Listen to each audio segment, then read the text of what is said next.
Hi hello ನಮಸ್ತೆ ಕರುನಾಡು. ನಾನು ನಿಮ್ಮ ಪ್ರೀತಿಯ ಶ್ರೀರಾಮ್ ಜಾದುಗಾರ್ ಹೊನ್ನಾವರ. ಸ್ನೇಹಿತರೆ, ಕೆಲವು ದಿನಗಳ ಹಿಂದೆ ಒಂದು ವಿಡಿಯೋ ಮಾಡಿದ್ದೆ. ನಾಗರಾಜ್ ಶ್ರೀಧರ್ ಶೇಟ್ ಅವ್ರ ಜೊತೆಗೆ 10 ಪ್ರಶ್ನೆಗಳನ್ನು ಕೇಳ್ತೇನೆ ಅಂತ ಹೇಳ್ಕೊಂಡು ನಿಮಗೆ ಕಮೆಂಟ್ ಮಾಡ್ಲಿಕ್ಕೆ ಹೇಳಿದ್ದೆ. ನೀವು ಕಮೆಂಟ್ ಮಾಡಿದ್ದೀರಾ, 10 ಪ್ರಶ್ನೆಗಳ ಕಮೆಂಟ್ ಮಾಡಿದ್ದೀರಾ, ತುಂಬ ಜಾಸ್ತಿನೂ ಮಾಡಿದ್ದೀರಾ. ಅದರಲ್ಲಿ ಒಂದು ಆಯ್ದ ಇವತ್ತು ಒಂದು 10 ಪ್ರಶ್ನೆಗಳನ್ನು ನಾಗರಾಜ್ ಶ್ರೀಧರ್ ಶೇಟ್ ಫ್ರಮ್ ಕುಮಟಾ ಅವರಿಗೆ ಈ ಮುಖಾಂತರ ವಿಡಿಯೋ ಮುಖಾಂತರ ಪ್ರಶ್ನೆನ ನೇರವಾಗಿ ಕೇಳಲಿಕ್ಕಾಗ್ತದೆ. ಅವ್ರೇನು ಉತ್ತರ ಕೊಡ್ತಾರೆ ಅಂತ ನೋಡೋಣ. ಬನ್ನಿ, ನೀವೆಲ್ಲ ರೆಡಿ ಇದ್ದೀರಾ? ನೀವೆಲ್ಲ ರೆಡಿ ಇದ್ದರೆ ಈ ವಿಡಿಯೋನ ಶೇರ್ ಮಾಡಿ, ಹಾಗೆ ಲೈಕ್ ಮಾಡಿ, ಹಾಗೆ ಮುಂದೇನು ಮಾಡಬೇಕು ಹೇಳೋದ್ರ ಬಗ್ಗೆ ಕಮೆಂಟ್ ಮಾಡಿ ಅಂತ ಹೇಳ್ತಾ ಥ್ಯಾಂಕ್ ಯು. ಮುಂದುವರ್ಸೋಣ. ನಮಸ್ತೆ ನಾಗರಾಜ್ ಶ್ರೀಧರ್ ಶೇಟ್ ಅವರೇ, ಹೇಗಿದ್ದೀರಿ? ನಮಸ್ಕಾರ, ಆರಾಮಿದ್ದೀವಿ. ನಾವು ನಿಮ್ಮ ಜೊತೆ ಒಂದು ವಿಡಿಯೋ ಮಾಡಿದ್ವಿ. ಬಹಳ ಅದ್ಭುತವಾಗಿ ವಿಡಿಯೋ ಜನ ರೆಸ್ಪಾನ್ಸ್ ಇದೆ. ಫೇಸ್ಬುಕ್ ಅಲ್ಲಿ ಕೂಡ ಒಂದು 20,000, ಇನ್ಸ್ಟಾಗ್ರಾಮ್ ಒಂದು 23,000 ವ್ಯೂಸ್ ಎಲ್ಲ ಬಂದಿದೆ.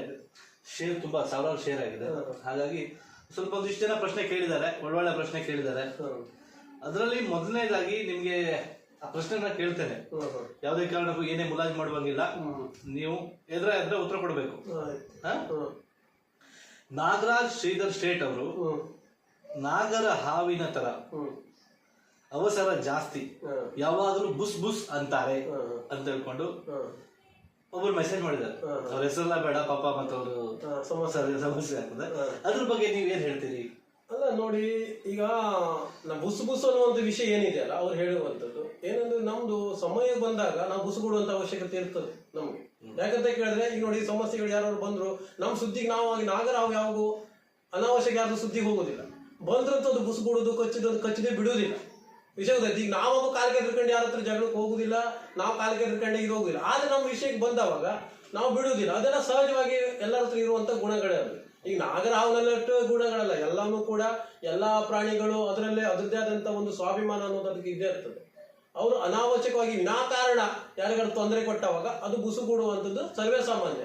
ಅದಕ್ಕೆ ನಮಗೆ ಆ ಹೆಸರಿಗೆ ತಕ್ಕಂತೆ ಬುಸುಗುಡುವಂಥದ್ದು ಅದೆಲ್ಲ ನಮ್ದು ಅದೇನಾಗ್ತದೆ ಕೇಳಿದ್ರೆ, ಅವ್ರ ಹೆಸರಿಗೆ ತಕ್ಕಂತೆ ಒಂದು ಕಮೆಂಟ್ ಮಾಡಿದ್ದಾರೆ, ನಾಗರಾಜ್ ಅಂತೆ ಬುಸುಗುಡುವಂಥದ್ದು ಅದೆಲ್ಲ ಅಲ್ಲ. ಪ್ರತಿಯೊಬ್ಬರದಲ್ಲಿ ಏನು ಒಂದು ಸ್ವಾಭಿಮಾನದ ವಿಷಯ ಆಗಿರ್ಬೋದು, ಮತ್ತೇನಂತ ಕೇಳಿದ್ರೆ ರೋಷ ಆವೇಶ, ಉಪ್ಪು ತಿಂದ ದೇಹ ಅಂದ್ಮೇಲೆ ರೋಷ ಆವೇಶ ಇದ್ದೇ ಇರ್ತದೆ ಸಹಜವಾಗಿ. ಅದು ಎಲ್ಲರ ಹತ್ರ ಬರುವಂತ ಸಹಜ ಗುಣಗಳು. ಅದು ಅದರಲ್ಲಿ ವಿಶೇಷವಾದ ಈ ಕಮೆಂಟ್ ನಲ್ಲಿ ವಿಷಯ ನಾವು ಹೇಳ್ಬೇಕು ಏನನ್ಬೇಕಂದ್ರೆ, ಎಲ್ಲರಲ್ಲೂ ಇರುವಂತ ಗುಣ ಅದು ನಮ್ಮಲ್ಲೇ ಹೆಸರಿಗೆ ಬರುವಂತ ಗುಣಲಕ್ಷಣಗಳಲ್ಲ. ಅದು ಪ್ರತಿಯೊಬ್ಬ ಮಾನವ ಜನ್ಮ ಮತ್ತೆ ಪ್ರತಿಯೊಂದು ಪ್ರಾಣಿಗಳಾದ್ರೂ ಕೂಡ ಅದು ಬುಸುಗುಡುವಂತ ಸಹಜ, ಯಾರೋ ಸುದ್ದಿ ಬಂದ್ರೆ. ಹೌದಾ? ಇದನ್ನು ಕೂಡ ಆ ಕಮೆಂಟ್ಗೆ ತಕ್ಕವಾಗಿ ನಾವೊಂದು ಚುಟುಕು ಮಾತಿನ ಮುಖಾಂತರ ಉತ್ತರವನ್ನು ನೀಡಿದ್ದೇವೆ. ಸರಿ, ಆಯ್ತು. ನೋಡುದಲ್ವಾ, ಅವ್ರ ಉತ್ತರ ಈ ತರ ಇತ್ತು. ಮತ್ತೊಂದು, ಇದು ಬಹಳ ಬೇಜಾರಾಗ್ತದೆ, ಅದು ಕೇಳಬೇಕು. ಆಯ್ತು, ಹೇಳಿ. ಕೆಪ್ಪೆ ಹಿಡಿಯುವಂತರ ಇದ್ದಾನೆ ಅಣ್ಣ, ಕೆಪ್ಪೆ ಹಿಡಿಯುವಂತರ ಇದ್ದಾನೆ ಅಣ್ಣ. ಅದು ಕಮೆಂಟ್ ಬರುವಂತದ್ದು ನೋಡಿ. ನೆಗೆಟಿವ್ ಥಾಟ್ಸ್, ನೆಗೆಟಿವ್ ಕಮೆಂಟ್ಸ್ ಗಳು ನಾವು ಪಾಸಿಟಿವ್ ಬೇಕಂದ್ರೆ ನೆಗೆಟಿವ್ ಥಾಟ್ಸ್ ಗಳು ತಗೊಳ್ಬೇಕು. ಈಗ ನೋಡಿ, ನಮಗೆ ದೊಡ್ಡ ಒಂದು ವಿಡಿಯೋಗೆ 1,00,000 ವ್ಯೂಸ್ ಆಗಿದೆ ಅಂದ್ರೆ 1,00,000 2,00,000 ವ್ಯೂಸ್ ತನಕ ಆಗ್ತದೆ ನಮ್ಮ ಅಕೌಂಟ್ ನಲ್ಲಿ. ಅದರಲ್ಲಿ ಲೈಕ್ಗಳು 2-3 ಸಾವಿರ ಬರ್ತದೆ. ಅದ್ರಲ್ಲಿ ಅದು ಕೆಪ್ಪೆ ಹಿಡಿಯುವಂತ ಒಂದು 4 ಕಮೆಂಟ್ಸ್ ಗಳು ತಗೊಳ್ಬೇಕಾಗ್ತದೆ. ಈಗ ಸಮುದ್ರನೇ, ಅಂತ ದೊಡ್ಡ ಸಮುದ್ರನೇ ನೆಗೆಟಿವ್ ಏನು ಕೆಸರನ್ನೆಲ್ಲ ತಕೊಂಡು ಸ್ವಚ್ಛ ಮಾಡ್ಕೊಳ್ತದೆ. ಹೌದು, ಇದನ್ನು ಕೂಡ ಅದೇನೆ. ಅದನ್ನ ನಾವು 1,00,000 ವ್ಯೂಸ್ ಮೇಲೆ ನನಗೆ ಒಂದು 4 ನೆಗೆಟಿವ್ ಕಮೆಂಟ್ಸ್ ಗಳು ಮೇನು, ಅದೇ ನಾವು ಪಬ್ಲಿಕ್ ಯೋಚನೆ ಮಾಡೋದು. ಈಗ ನಾವು ಕೆಲವೊಂದು ಜನ ಯೋಚನೆ ಮಾಡೋದಿಲ್ಲ ಯಾವುದೋ ಒಂದು ವಿಷಯದಲ್ಲಿ. ಅಯ್ಯೋ, ಒಂದು 4 ನೆಗೆಟಿವ್ ಕಮೆಂಟ್ಸ್ ಬಂದ್ಬಿಟ್ಟಿದ್ದಾವೆ ಅನ್ಕೊಂಡು ನಾವು ಅದೇ ತಲೆ ಬಿಸಿಲು ನಾವು ಇರೋದಿಲ್ಲ. ಇದ್ರೂ ಕೂಡ ಅದೇನಾಗ್ತದೆ, ಮುಂದೆ ಹೋಗುದಿಲ್ಲ ನಮ್ ಗಾಡಿ. ಈಗ ನಾವು 4 ಕಮೆಂಟ್ಸ್ ಗಳು ನೆಗೆಟಿವ್ ಬಂದ್ರೆ ನಮ್ಗೆ 1,00,000 ಜನ ನಮ್ಗೆ ಲೈಕ್ ಮಾಡೋರಿದ್ದಾರೆ. 1,00,000 ವ್ಯೂಸ್ ಆಗಿದೆ ಅಂದ್ರೆ 1,00,000 ವ್ಯೂಸ್ ವಾಚ್ ಆಗಿದೆ ಅಂತ ಒಂದು ಅರ್ಥ. ಮತ್ತೆ ಲೈಕ್ ಕೂಡ 2-3 ಸಾವಿರ ಲೈಕ್ ಆಗಿದ್ದಾರೆ ಅಂದ್ರೆ ನಮ್ಗೆ 2-3 ಸಾವಿರ ಜನ ಮುಖ್ಯನೋ, 4-5 ಸಾವಿರ ಲೈಕ್ ಬಂದಿದೆಯಪ್ಪ. ಆದ್ರೆ ಈಗ 4-5 ಕಮೆಂಟ್ಸ್ ಮುಖ್ಯ ಬರುದಿಲ್ಲ ಅದರಲ್ಲಿ. ಈಗ ನೀವೇ ಯೋಚನೆ ಮಾಡಿ ಶ್ರೀರಾಮ್ ಅವರೇ. ನೀವು ಇದನ್ನ ಎಂಟರ್ಟೈನ್ಮೆಂಟ್ ಅಲ್ಲ, ಊರಿದ ಕಡೆ ಹೊಲಗಿರಿ ಇದ್ದೇ ಇರ್ತದೆ. ಗೊತ್ತಾಯ್ತು ನಿಮ್ಗಳದ್ದು? ಅದು ನೆಗೆಟಿವ್ ಇದ್ ಕಡೆ ಪಾಸಿಟಿವ್ ಇದ್ದೇ ಇರ್ತದೆ. ಒಬ್ಬ ಕಪ್ಪೆ ಅಂತಾನೆ, ಕಪ್ಪೆ ಅಂತಾನೆ. ಅಲ್ಲ, ನಮ್ಗೆ ಆಗಿದ್ರು ಅದೇ ಮಾತಾಡೋದೇ. ಅದು ಕೈಲಾಗಿದ್ರೆ ಮೈ ಪಡ್ಕೊಳ್ತಾರೆ. ಅವ್ರದ್ದು ನಾವ್ ಅಕೌಂಟ್ ತೆಗೆದು ನೋಡಿದ್ರೆ ಅವ್ರು 4 ಫಾಲೋವರ್ಸ್ ಇರುದಿಲ್ಲ, ಸಬ್ಸ್ಕ್ರೈಬರ್ಸ್ ಇರುದಿಲ್ಲ. ನಾವೆಲ್ಲ ಅದು ಕಮೆಂಟ್ಸ್, ಬ್ಯಾಡ್ ಕಮೆಂಟ್ ಮಾಡೋದು. ಎಜುಕೇಟೆಡ್ ಜನ ಯಾರು ಬ್ಯಾಡ್ ಕಮೆಂಟ್ಸ್ ಮಾಡೋದೇ ಇಲ್ಲ. ಈ ದೊಡ್ಡ ಅಕೌಂಟ್ ನವ್ರು ಇದ್ದಾರಲ್ಲ, ಬ್ಲಾಗರ್ಸ್ ಆಗಿರ್ಬೋದು, ಎಜುಕೇಟೆಡ್ ಜನ ಆಗಿರ್ಬೋದು, ಅವ್ರು ಯಾವುದೇ ಕಾರಣಕ್ಕೂ ನಾ ಟೆಸ್ಟ್ ಮಾಡಿದಾಗ ನೆಗೆಟಿವ್ ಹಾಕೋದೇ ಇಲ್ಲ. ನೆಗೆಟಿವ್ ಹಾಕೋರು ಫೇಕ್ ಅಕೌಂಟ್ ನವರು. ಅದೇ ಕೆಲಸ ಅವರಿಗೆ. ಕಾಲ್ ಎಳೆಯೋದು ಕೆಲಸ, ಮತ್ತೆ ಕಾಲ್ ಕೆಳಗೆ ಉಳಿದ್ಬಿಡ್ತಾರೆ ಅವರು, ಮೇಲೆ ಬರೋದೇ ಇಲ್ಲ.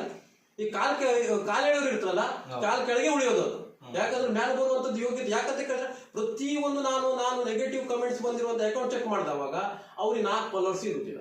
ಅವ್ರು ಯಾರಂತಾನೆ ಪಬ್ಲಿಕ್ ಗೊತ್ತಾಗುದಿಲ್ಲ. ಅವ್ರು ಏನ್ ಮಾಡ್ತಾರೆ, ತಟ್ಟಿ ಬಡಿದು ಹೆದರ್ಸೋದು, ತಟ್ಟಿ ಬಡಿತಾರೆ, ಓ ಅಲ್ಲಿ ಹುಲಿ ಇದೆ ಅಂತ.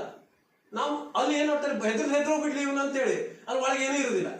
ಇಂಥದೇ ನೆಗೆಟಿವ್ ಕಮೆಂಟ್ಸ್ ಹಾಕೋದ್ ಬಿಟ್ರೆ ಎಜುಕೇಟೆಡ್ ಜನ ಆಗಿರ್ಬೋದು, ಮತ್ತೇನಂದ್ರೆ ಅವ್ರಿಗೆ ಜನರ ಏನು ಬ್ಲಾಗಿಂಗ್ ಮಾಡುವಂತದ್ದಾಗಿರ್ಬೋದು, ಅವ್ರಿಗೆ ಕಷ್ಟ ಸುಖ ಗೊತ್ತಿದ್ದವರು ಯಾವಾಗೂ ನೆಗೆಟಿವ್ ಕಮೆಂಟ್ಸ್ ಹಾಕೋದಿಲ್ಲ. ಎಲ್ಲರಿಗೂ ಅದು ಸಹಜ.